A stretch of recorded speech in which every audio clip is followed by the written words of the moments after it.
માણસ જન્મે છે રોતા રોતા, જીવે છે ફરિયાદ કરતા કરતા, અને મરે છે અસંતોષ સાથે. નકામું ગયું કે છે. એવું આપણે ન થાય એની માટે આ ઇનક્રેડિબલ લાઈફનો સેમિનાર છે કે ફરિયાદ કરતા કરતા ન જીવીએ. કારણ કે જન્મ્યા ત્યારે રોવું કે ના રોવું એ તો આપણા હાથની વાત નહોતી, સમજદારી પણ નહોતી. પણ પાછલા બે મુદ્દા, ફરિયાદ કરતા કરતા ન જીવીએ, રાગ દ્વેષ મનમાં રાખીને ન જીવીએ, અને પૂર્ણ સંતોષ સાથે ને આનંદ સાથે મરીએ, એવું જીવન તો બધાએ જીવવું છે ને. Yes or no? That is called incredible life. ઘણા બધા ડાયમંડના વેપારીઓ બેઠા છે. ડાયમંડનો બેઝિક એટમ કાર્બન છે. કાર્બન એટમ્સ ભેગા થાય છે એટલે કાર્બન એટલે ડાયમંડ બને છે. પણ તમને એ પણ ખ્યાલ હશે કે જે કોલસો છે ને એનું પણ બેઝિક સ્ટ્રક્ચર કાર્બન જ છે.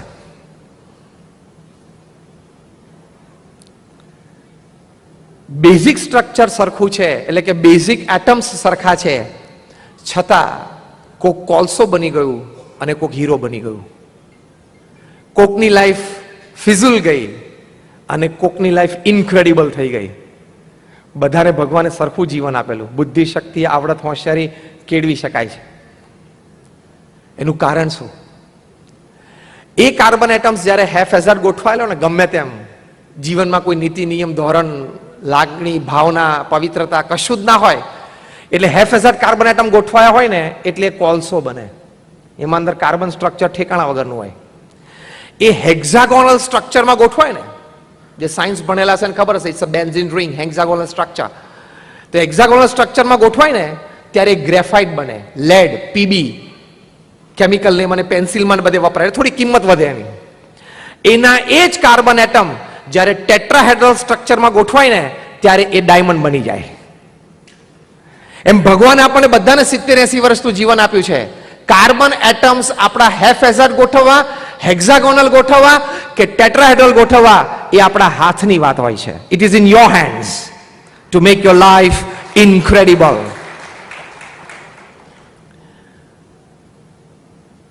હમણાં સમાજમાં 2-3 ઘટનાઓ બની,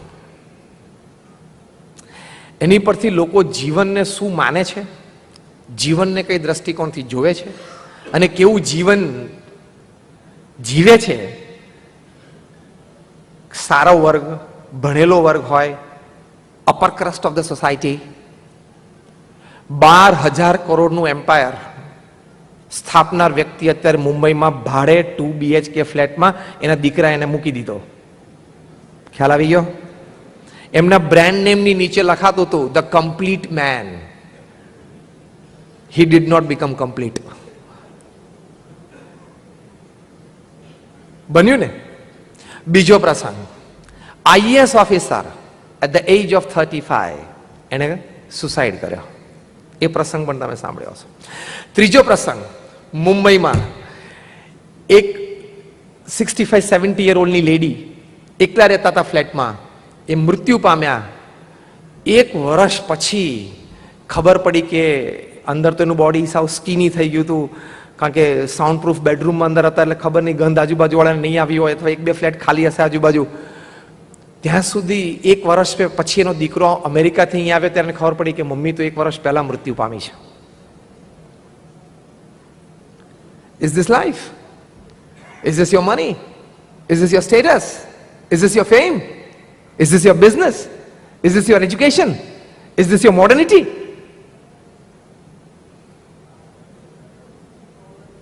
આ 3 પ્રસંગોએ તો આખા સમાજને હલાવી નાખ્યો. એટલે આપણે ઘણી વખત આપણી વિચારધારાથી જીવીએ છીએ. એ વિચારધારા શાસ્ત્રોક્ત, એ વિચારધારા મહાન પુરુષોને માન્ય, અને મહાજનો યેન ગતઃ સ પંથા, એટલે કે મહાજનો, મહાન વ્યક્તિઓ જે પથ ઉપર ચાલ્યા છે એ પથ ઉપર ચાલવા માટે પ્રયત્નશીલ થવા માટે આ વિચાર યોગ્ય છે કે નહીં એ તો ચેક કરવું પડે ને. Because you learn always from the life of great personalities. આપણે કંઈક વિચારતા હોય, સામેવાળી વ્યક્તિ કંઈક વિચારતી હોય. એક સાહજિક વસ્તુ યાદ આવી ગઈ નહીં, પેટ કૂતરો હોય ને એને રમાડવા માટે લઈ જાય ને એટલે પેલો માલિક આમ બોલ ફેંકે અને પેલો કૂતરો દોડીને બોલ લઈને પાછો આપી જાય. બરાબર? ફાર્મ હાઉસ પર તમે ઘણું આવું જોયું હશે. અત્યારે તો આ રમત આપણે જોઈએ છે કે માણસ છે કૂતરાને રમાડે છે. ભવિષ્યમાં વી ડોન્ટ નો કે ડોગના માઇન્ડનું પણ એનાલિસિસ ડિટેલમાં થાય 50-100-150 વર્ષ પછી, ત્યારે કદાચ એવું બહાર નીકળે કે કૂતરો એવું સમજતો હતો કે મારા માલિકને બોલ ફેંકવાની બહુ મજા આવતી હતી ને એટલે વારે વારે બોલ લઈને એને આપતો હતો, એટલે એકચ્યુઅલી કૂતરો એના માલિકને રમાડતો હતો. એ તો હવે એનાલિસિસ થાય ત્યારે ખબર પડે. અત્યારે તો આપણે એવું જાણીએ છીએ કે ભાઈ માલિક કૂતરાને રમાડે છે, પણ હવે કૂતરો માલિકને રમાડતો હતો એટલો ઇન્ટેલિજન્ટ છે કે નહીં હજી 50-100 વર્ષ પછી ખબર પડશે.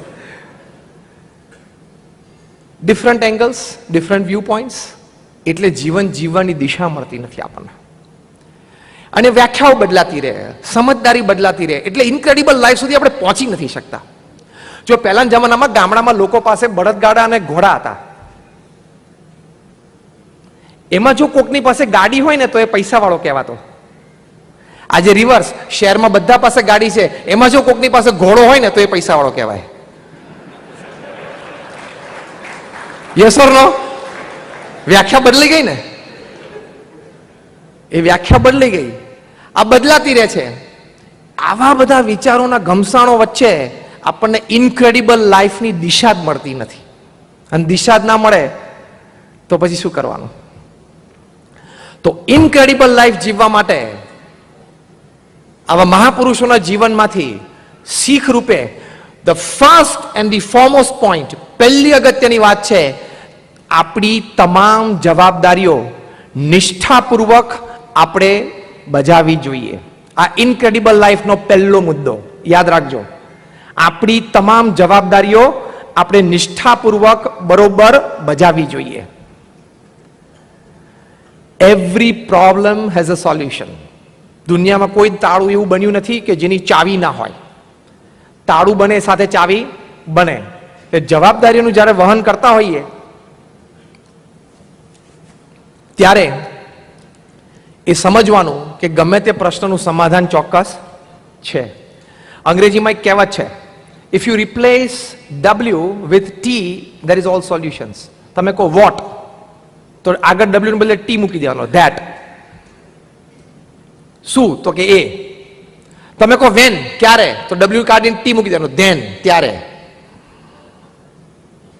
તમે કહો વાય, આ શું કામ, તો T મૂકી દેવાનો, ધાય, તું અને એ.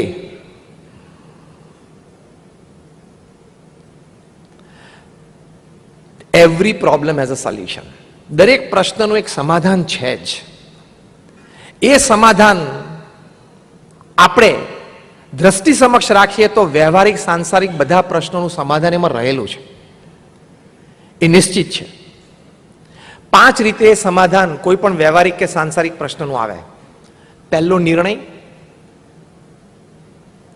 નિર્ણય કદાચ તાત્કાલિક નહીં લઈ શકાય તો એ પ્રશ્નને સમય આપવાનો. થોડો સમય ગયા પછી પણ પ્રશ્ન ન સોલ્વ થતો હોય તો સમજણ રાખવાની કે ઇટ વિલ કન્ટિન્યુ લોંગર. ઘણા વખત સમજણ પછી પણ એ પ્રશ્નનું સમાધાન ના આવે તો સાંખ્ય રાખવાનું, ભૂલી જવાનો, ફોરગેટ ધ ક્વેશ્ચન. અને એના પછી પણ જો ભૂલાય નહીં તો નસીબ માનવાનું. The question also stands, the problem also stands, you also stand. Simple. પણ રડવાનું નહીં, દબાઈ નહીં જવાનું, પાછા નહીં પડવાનું. પ્રશ્ન તો આવે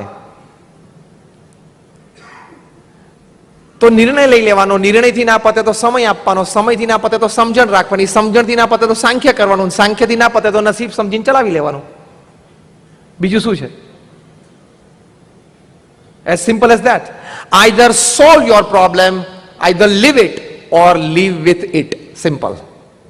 કાં તો પ્રશ્નનું સમાધાન લાવવાનું, કાં તો પ્રશ્નને છોડી દેવાનો, અને કાં તો પ્રશ્ન સાથે જીવતા શીખી જવાનું. આ 3 જ ઉપાય છે. આ માસ્ટર કરીએ ને આ આર્ટને, that is called incredible life.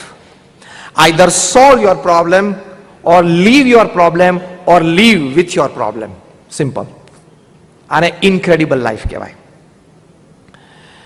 તો એ વાત એ આપણે આપણા હૃદયમાં દ્રઢ કરવાની કે every problem has a definite solution. બીજી